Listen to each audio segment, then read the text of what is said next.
The following podcast contains adult content. It is not suitable for minors, professional settings, or the faint of heart. Foreplay Goes South is open mic storytelling. Hosted monthly by Metanoia, attendees share their intimate, sultry, salacious tales.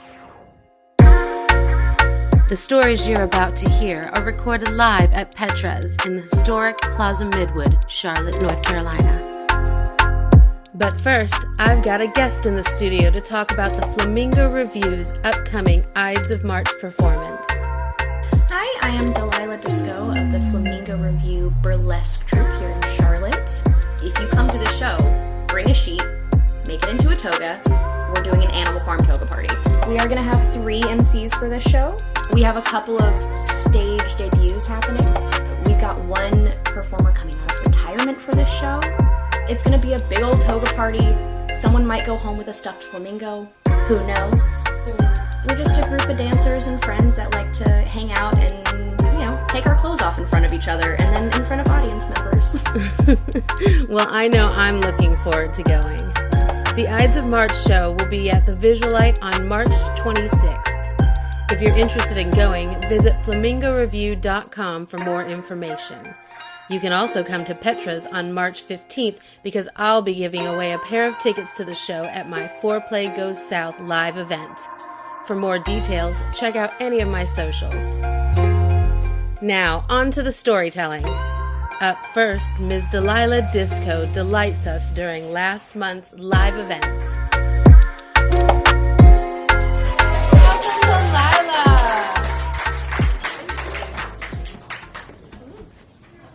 Everybody, I'm Delilah Disco of the Flamingo Review. I have gotten naked on this stage twice now. Cool. Yeah. The last time I was on this stage, I got horrifically whammed. You know Whamageddon? Yeah, that happened on the stage. It was ridiculous, but that's a story for another time.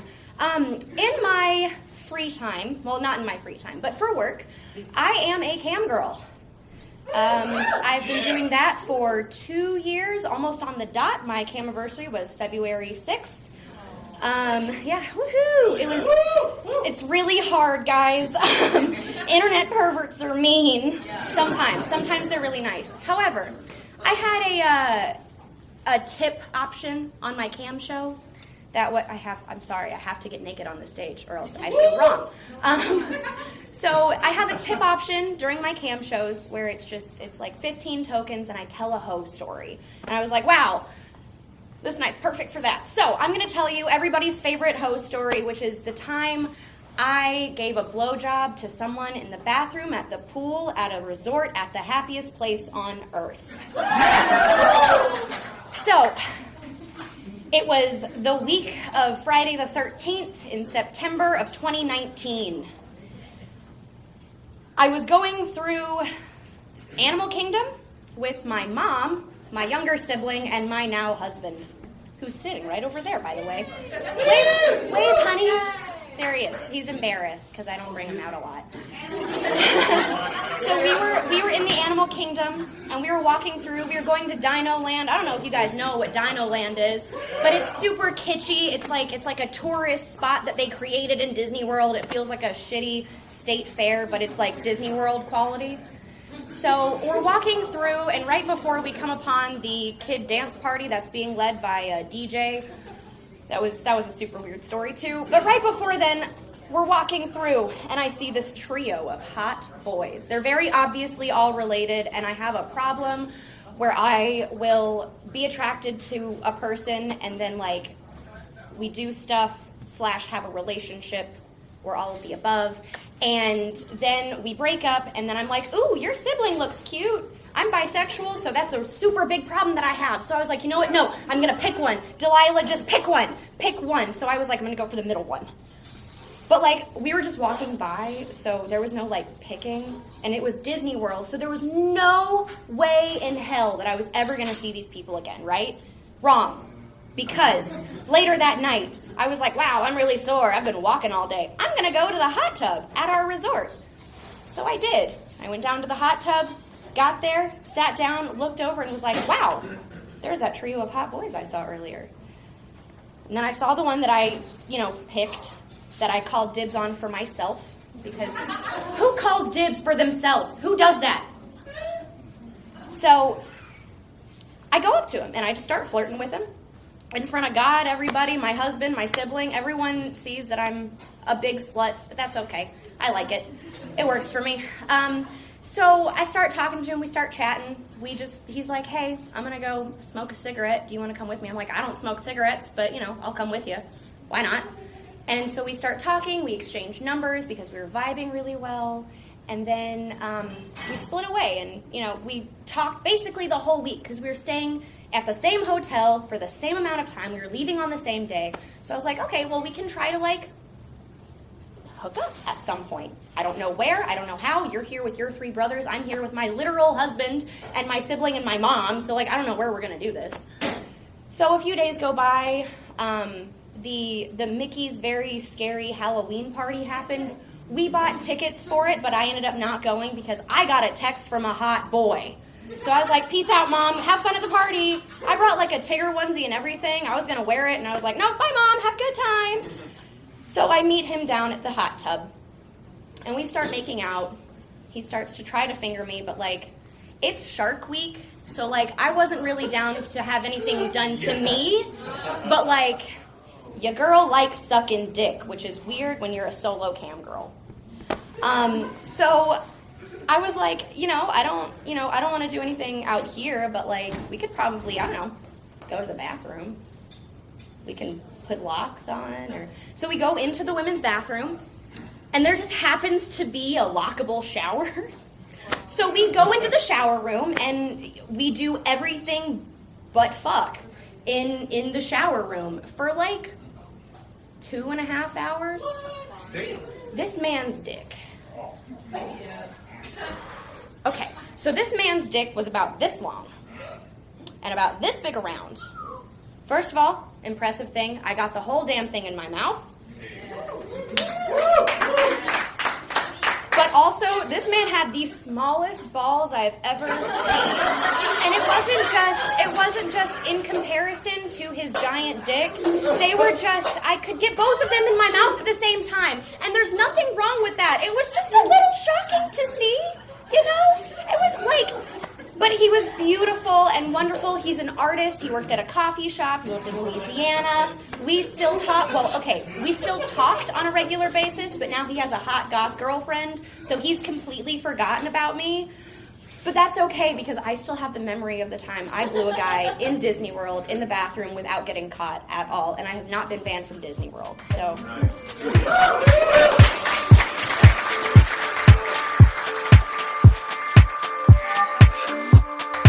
In this next story, Brian O'Neill gets the silent treatment. Okay, hello Petrus, how we doing? Yeah, come on, how are you doing? Come on! Hell yeah, we're out here risking our lives to hear stories of cum and, things like that. Alright, I got 2 quick stories. I'll let y'all choose which one goes first. I have a story about my first fingering experience. And then I fingered someone. Yeah, sorry, gotta explain that. And the second thing is, this was consensual. I had sex with a woman who couldn't speak. Number 2. All right, cool. All right, so remind you, these stories come from when I was a young lad, okay? I'm born in the 80s. We didn't have the internet, all right? I didn't know things, all right? So, the year was 2007. I had just finished high school, and I'm 19. I got out of a long, abusive high school relationship where, she would, fuck me up. And so I was happy to be out, and we're living in this townhouse in between college. We kind of called it the frat house, even though none of us was in frats because we're too much of a bitch to take a beating, So most of our summer was just filled with Four Locos and pre-cum, So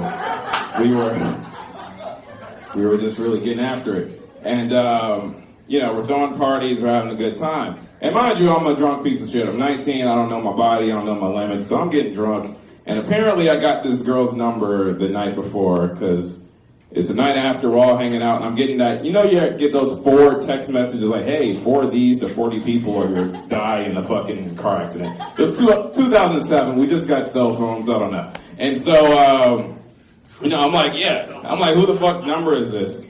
And I'm like, hey, who is this? And let's say her name is Danielle, and he's like, it's Danielle. And I looked at my friend, I'm like, who's the fuck Danielle? I was like, oh, Danielle's a chick, tits sitting like she was talking. Mind you, again, 19, sorry, we identified her with tits, this is what we did. I'm 33 now, I know better. And so I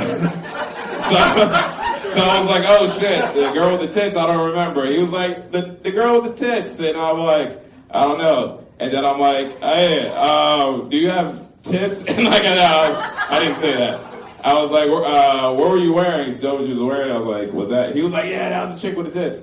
I was like, oh, what are you doing? You should come over. She was like, yeah, I live right next to you. I was like, oh, yeah, come on over. So she comes over, and I'm like, hey, what's up, Danielle? Come on in. So she comes on in. She doesn't say anything, but I'd never think to ask. And so she comes in, and we're watching TV. We're probably splitting a Four Loko because that's all we have in the house. And we're having a good time. Although we're not talking, but I'm having a good time. I don't know, she's drinking, we're cool. I mean, she's nodding a lot. I asked her something, she's like, that, or she's going like that. So I'm like, all right, we're talking, you know what I mean? And so things are going nice. And then at some point in the night, my friends are like, we're going upstairs to go to sleep. And I share a room with a guy, and and so I look at her, and I'm like, well, the night's getting young. Would you like to go upstairs? And she says, right? So I'm like, all right, we're going upstairs. So I go upstairs to this lady. Mind you, I don't know what she sounds like, but she's been giving me consent the entire night, so I'm like, all right, it's cool. And then I'm like, hey, I'm not gonna lie, this is a little weird. You haven't talked much. And then she texts me and tells me that she recently got jaw surgery or some shit, and she can't speak. And no clue. I don't remember talking. I don't remember this lady, but she texted me that, and I was like, oh, well, do you want to have sex? No, because she doesn't know sign language. I'm just talking to her, and she has to. So she's like, yeah. So I'm like, all right. And so we take clothes off, and she does this thing, mind you. She doesn't speak, and I'm 19. She does that churning motion with her fucking hand, and I'm 19, so I come immediately. It's just Jesus Christ, this is fuck. It's 2007, so there's you got the buffering porn that kind of goes down. So I never knew the churning motion was out there, so I came immediately. And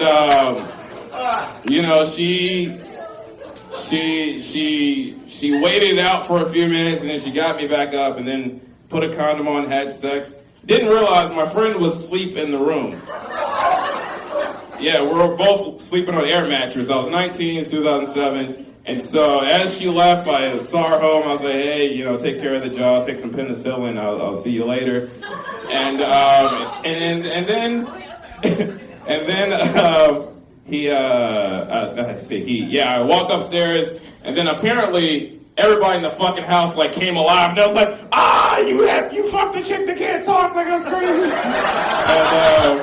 And that was that. All right.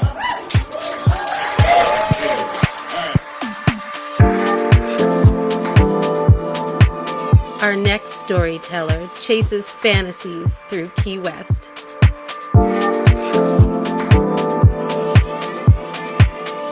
Alrighty.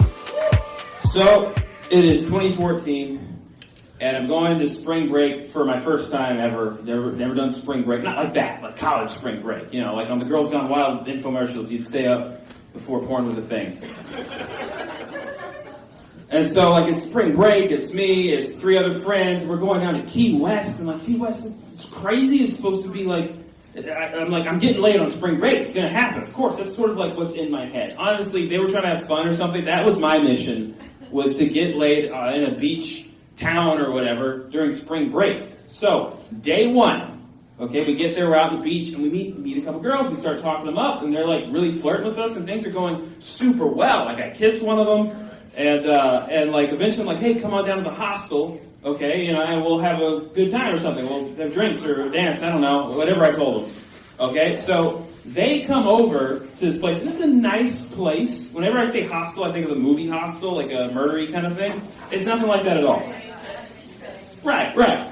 Except when they get there, it's night, all the lights are shut down, it's just nothing but trees and stuff. It looks super murdery, all right? So it just so happened to. We get them up, and we're talking to them, except for here's the problem. Before they get here, and I told them not to do this, my friends all get really high.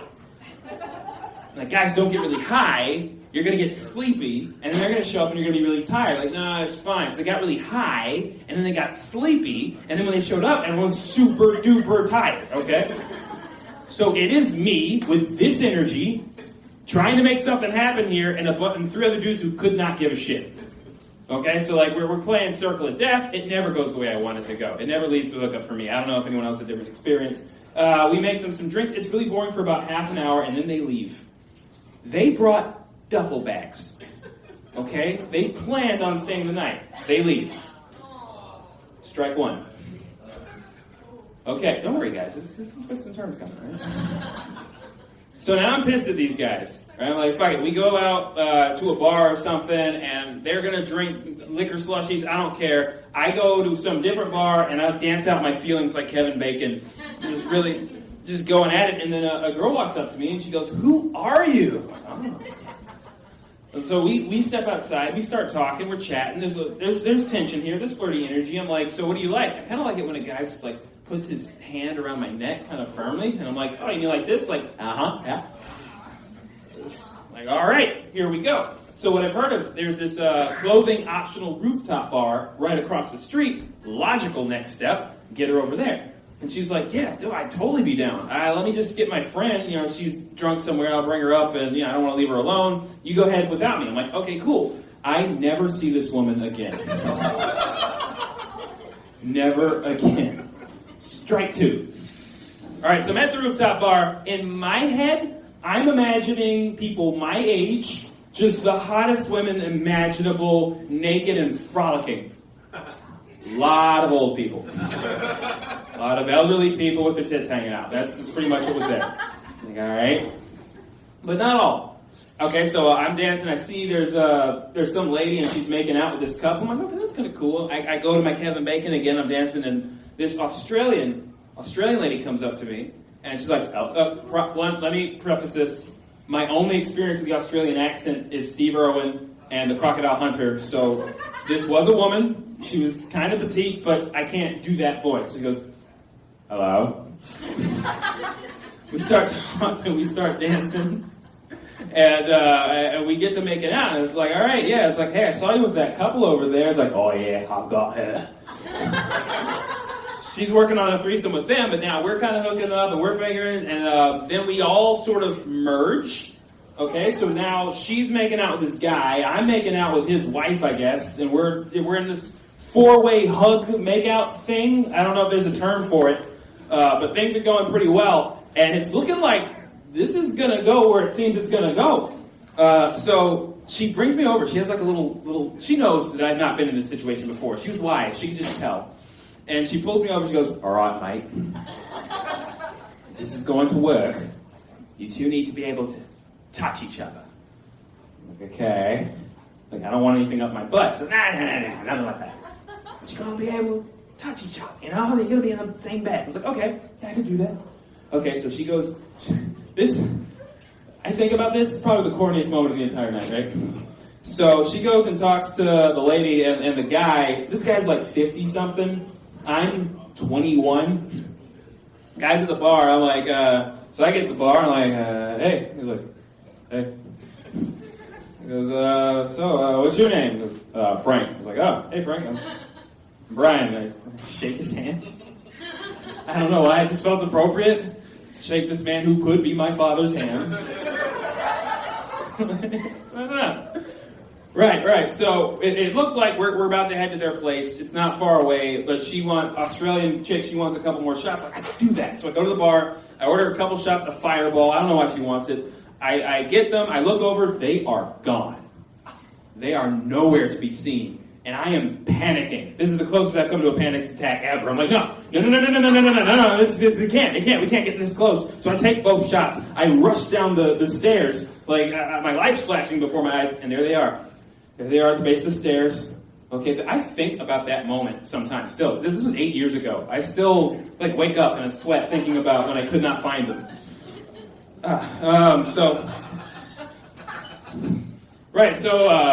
The couple, they go off because they have a car. Me and the Aussie, we drive over and we get to their place. They got it's built for foursomes. They have an entire pad. This is what they do. They just live in Key West and they have foursomes. That's all they do. It's amazing. All right, so I only got 45 seconds to tell you the rest. Here's people say that you have a dream, and when you get it, it can never live up to the expectations you set for it. And those people have never had a foursome. You see, it was perfect. It was amazing.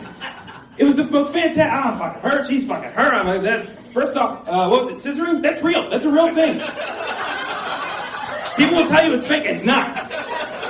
It's a real thing. All right, I gotta get out of here. But that's my foursome story. Right?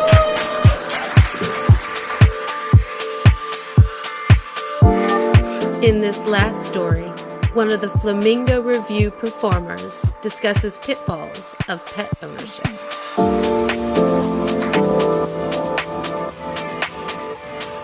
Let me tell you a story about how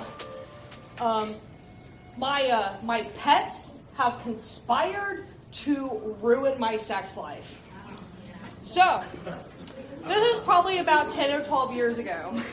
And I was living at my mom's at the time, and my mom had went out of town, and so of course I invited my boyfriend over. I was in college. Mom was totally cool with it. Like, my mom's not a fucking idiot. She's like, look, if you're gonna have sex, just keep it in your fucking room and clean up after yourself. Like, I don't give a shit. Like, she's not an idiot. So, you know, I invite my boyfriend over, watching movies and stuff, and you know, hanging out and chilling and get all smoochy, and then we decide that there was a hot tub in the backyard, because Mama had like this really nice hot tub, right? It's had like 10 jets and like yak, like it was a nice hot tub. And I looked at my boyfriend at the time. Well, technically my boyfriend now, actually, got back together, but it was 10 years ago. It's fine. But I looked at my boyfriend and I said, you know, have you thought about having sex in a hot tub? And he goes, you know, I haven't really thought about it. I was like, no, like, think about the jets. And, I mean, granted, I didn't think about the absolute yeast infection I would have 2 weeks later because of chlorine. But I was like 20, and so I did not know any better. And I was like, yeah, jets and hot tub, like, yeah, that's clearly sexy time. And he was like, you know what, yeah, sure, we'll do it. So we go to the hot tub, we're chilling out, and then, you know, we start going at it, and, you know, everything is, you know, hot and sweaty. And so I should preface by saying that at the time I had 3 dogs. The first one was Misty May. She was a German Shepherd Husky mix who was lazy as shit, and she was just old, and all she wanted was pets and bacon when I cooked it late at night. Like, if I ever got into a mood where I was just cooking a bunch of bacon, like, she would wake up at 3 o'clock in the morning and be like, where's that bacon, Mom? And I'm like, here you go, man, here you go. The second one was Nicodemus. He was a Border Collie mix, and he was the one that would always escape out of the backyard because we live out in the middle of nowhere. That's what dogs do. The third one, who was the culprit in this story, is Abigail. Abigail was a 10-year-old Labrador Retriever, and she was black. She was like solid black dog, like just completely, just like she was as dark as midnight. And what happened? So we go to the hot tub, and you know we're going at it, and at one point, you know, we're like, I'm bent over doggy style in that hot tub, and and that's my favorite position, by the way. Like, you ever feel like, for me, that's my favorite position is doggy style, because, like, it really just gets in there. You're just like, yeah, go at it. And so we're going at it. And I'm like this close to orgasm. I'm like, yes, let's do it. And then I just feel this cold nose on my cheek. Because apparently I had forgot to lock the back door, and a certain Labrador Retriever decided that she was going to come out and go, "What are you guys doing? That looks like fun." And I just feel this cold nose. And I'm bent over the fucking hot tub, and I'm just going, "Abigail, please don't. Like, whatever you do, just whatever you're thinking about doing, don't do it." And because it's so dark, my boyfriend can't even see her. He's just still going at it because he is completely oblivious. And I'm like, "Please don't." And then she goes, and then she proceeds to just get a little bit closer and then licks my face. And at that point, I have never donkey kicked a grown-ass man so fast in my life. And I'm just like, "Nope, we're done." And I completely ended it. Because at that point, I was like, there's no recovering from that. Like, there's no emotional, I can't go to enough therapy. Like, there's no emotional damage. I can't, the damage has been done. So, that's just a story about how, your dogs can, your pets can just ruin your entire day. So, yeah, bless Abigail. Oh boy, she was terrific.